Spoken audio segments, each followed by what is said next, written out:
पत्रकार दिन मोठ्या उत्साहात आणि विविध उपक्रमांनी साजरा झालाय।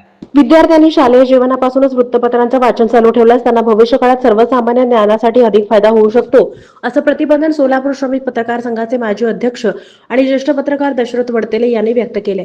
सोलापूरच्या साखरपेठेतील श्री नीलकंठेश्वर प्रशालेत सोमवार दिनांक 6 जानेवारी रोजी पत्रकार दिन साजरा करण्यात आला। यावेळी ते बोलत होते। श्री नीलकंठेश्वर शिक्षण संस्थेचे अध्यक्ष भास्कर आडकी हे कार्यक्रमाच्या अध्यक्षस्थानी होते, तर सचिव रवी नादरगी यांचीही उपस्थिती होती। विज्ञानाच्या आधारे आज कितीही प्रगती झाली तरी डिजिटल युगात जनसामान्यांचा आरसा असलेल्या वृत्तपत्राचं महत्त्व अजिबात कमी झालेलं नाहीये, हे निदर्शनास आणून देत वडतिले यांनी वृत्तपत्राच्या वाचनातून शालेय जीवनापासून वाचन संस्कृती जतन करण्याची आवश्यकता असल्याचं त्यांनी सांगितलं। प्रारंभी मराठी वृत्तपत्राचे जनक आचार्य बाळशास्त्री जांभेकर यांच्या प्रतिमेचं पूजन पाहुण्यांच्या हस्ते करण्यात आलं। संस्थेच्या वतीने पत्रकार दशरथ वडतिले, विजयकुमार पिसे, बाळकृष्ण दोटी, छायाचित्रकार यशवंत सादुल, माजी विद्यार्थी नागेश गडकी यांचा यथोचित सत्कार करण्यात आला। यावेळी विज्ञान आणि रांगोळी स्पर्धेतील गुणी विद्यार्थ्यांचा सत्कार करण्यात आला। पत्रकार दोडी, मुख्याध्यापिका संगीता आडकी यांनी मनोगत व्यक्त केलं। कार्यक्रमाचं सूत्रसंचालन केलेले लक्ष्मी कनकी यांनी आभार मानले। कार्यक्रम यशस्वी करण्यासाठी श्रीवर द्यावरकोंडा यांच्या मार्गदर्शनाखाली सर्व शिक्षक शिक्षकांनी परिश्रम घेतले। या शाळेत इतर विशेषासोबतच पत्रकार दिन साजरा केल्याबद्दल सर्व पत्रकारांनी संस्थेचे कौतुक केलं। या कार्यक्रमात नीलकंठेश्वर दिनदर्शिकेचं प्रकाशन करण्यात आलं।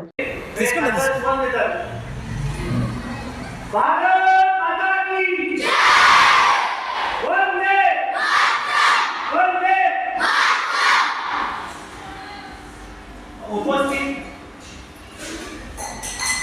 अशा कार्यक्रमाला आपल्या नीलकंठेश्वर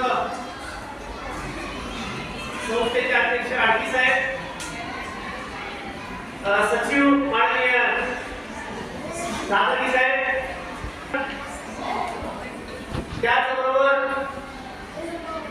ज्यांच्याबरोबर मी कॉलेजला एकत्र शिकलो आणि 25 वर्ष पत्रकारिता देतात।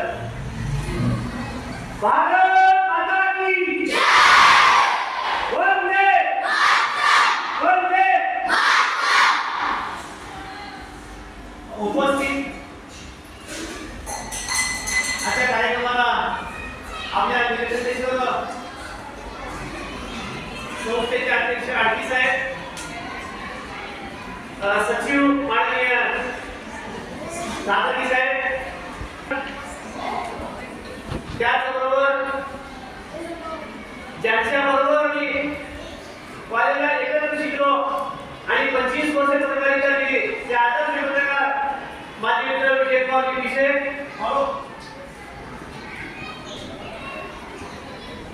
विषयाने माझ्याबरोबर त्यांनी पत्रकारिता सुरुवात केली। त्याचे भूमिकावरती मात्र होती। या शाळेचे माजी विद्यार्थी आणि दौलताबादमध्ये काम केलेले श्री गडकी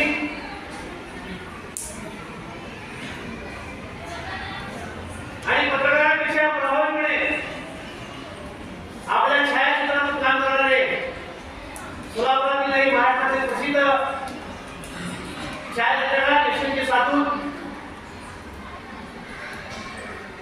या शाळेचे सुपरवायझर आणि ज्या कार्यक्रमाचं चांगल्या पद्धतीने आयोजन करतात त्या कनकी मॅडम, सर्व शिक्षक आणि शिक्षिका आणि प्रिय विद्यार्थी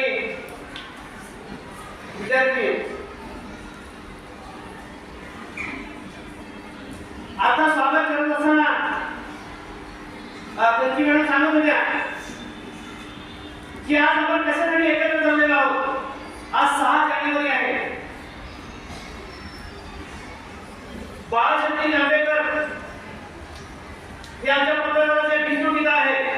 महाराष्ट्रातले मराठी पत्रकार पहिले ते 1832 साली दर्पण हे मराठी वृत्तपत्र सुरू केलं आणि त्याच वृत्तपत्राची आठवण म्हणून महाराष्ट्र शासनाने महाराष्ट्रामध्ये 6 जानेवारी हा दिन दर्पणकार दिन आणि पत्रकार दिन साजरा केला जातो। मित्रांनो,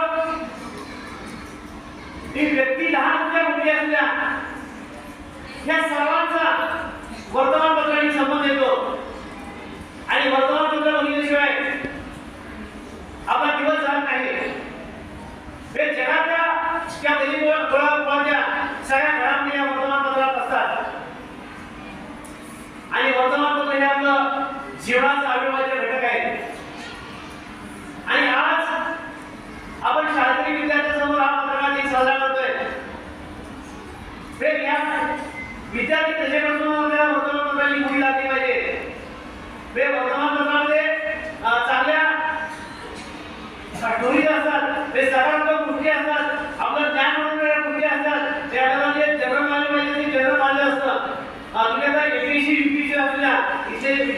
आणि सगळ्यात मला अभिमानाची गोष्ट आहे की अनेक शाळांमध्ये वेगळ्या वेगळ्या प्रकारचे दिन साजरे केले जातात, पण एकमेव निलकंठेश्वर शाळा अशी आहे की तिथे पत्रकार दिन साजरा केला जातोय आणि ही सुरुवात झालेली आहे. अत्यंत अभिमानाची बाब आहे.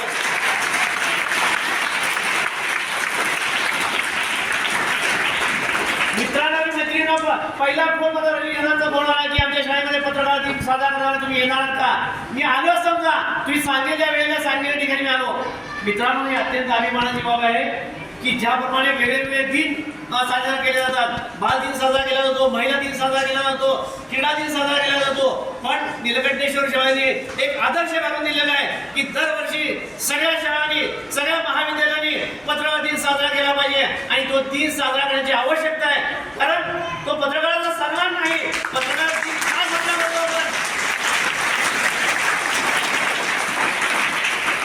आपण पत्रकार दिन का साजरा करतो ह्याची आवश्यकता समाजाला असली पाहिजे, ह्याची आवश्यकता विद्यार्थ्यांना कळाली पाहिजे. मित्रांनो, केवळ पत्रकाराच्या सन्मानासाठी किंवा बाळासाठी जांभेकरांनी हे दर्पण काढले म्हणून हा दिन साजरा करायचा नाही, तर आपण ह्या दिनापासून प्रेरणा घ्यायची. मग पत्रकार दिन कशासाठी साजरा करतात की वर्तमानपत्र त्याशी जोडले गेलेले आहे. वर्तमानपत्र केवळ हे वाचण्यासाठी नाही, म्हणजे स्वातंत्र्यपूर्व काळामध्ये बाळशास्त्री जांभेकरांनी मी आता बघा सांगितलं की 1832 साली हे वर्तमानपत्र सुरू झाले. तेव्हा कुठल्याही प्रकारच्या सुविधा नव्हत्या. लोकांमध्ये जागृती करायची होती, लोकांना स्वातंत्र्यासाठी उभं करायचं होतं, लोकांना संघटन करायचं होतं, लोकांमध्ये संस्कार निर्माण करायचे होते. त्यासाठी बाळासाहेब जांभेकरांनी हे वर्तमानपत्र सुरू केलं आणि ते सुरू केलेलं वर्तमानपत्र स्वातंत्र्यपूर्व काळात सुद्धा वेगळ्या, स्वातंत्र्यानंतर सुद्धा वेगळ्या पद्धतीने चालू आहे आणि आता त्याची आवश्यकता ओळखून आपण हे केलं पाहिजे. मित्रांनो, मी मुद्दाम ह्या शाळेमध्ये आलेला आहे. केवळ पत्रकार दिन साजरा करता म्हणून मी आलो नाही, केवळ माझा सत्कार आहे म्हणून मी आलो नाही, तर या शाळेशी माझं फार जवळचं नातं आहे.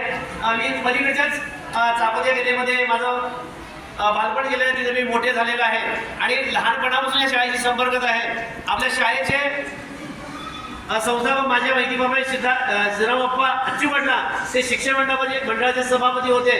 त्यांच्या संपर्कातून सुद्धा मला या शाळेची महती कळालेली आहे. अनेक वेळेला मी समोर जुनं सिद्धेश्वराचं मंदिर तिथं दर्शनाला येत असताना सुद्धा ह्या नंदीच्या दर्शनासाठी मी यायचो.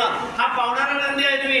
जेव्हा तुम्ही शाळेत याल तेव्हा ह्या नंदीचं दर्शन घ्या आणि आपल्याला काय म्हणायचं आहे या नंदीच्या कानाने सांगा, तर आपल्याला यश करायशिवाय राहणार नाही. मी इतकी अनुभूती आहे नंदीची, लक्षात घ्या. आपण सुद्धा त्या पद्धतीनं हे केलं पाहिजे. आणि पलीकडेच आमच्या जयप्रकाश सावंगी साहेबांच्या एक जाहिरात एजन्सी होती, त्या निमित्ताने येत असताना सुद्धा आम्ही ह्या शाळेमध्ये यायचं